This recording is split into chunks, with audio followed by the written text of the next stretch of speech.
Alam mo, nung bata pa ako, parang ang simple lang ng mundo. Wala pa akong masyadong iniintindi at lahat ng bagay ay parang laro lang. Yung mga tipong ang mga problema ko noon ay kaya kong lutasin ng konting iyak. Tapos kasamang yakap ni nanay. Dati kapag tumatakbo ako sa bukid ay parang wala akong ibang aalalahanin sa buhay.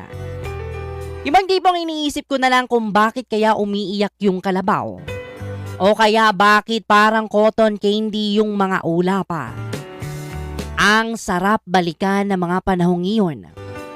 Yung tipong walang stress, walang pressure, walang kailangang isipin kundi anong oras ako tatawagin ni nanay para kumain. Wala pa akong pakialam sa mga bayarin, sa trabaho, o di kaya anong mangyayari sa kinabukasan ko. Ang mundo ko noon ay maliit pa.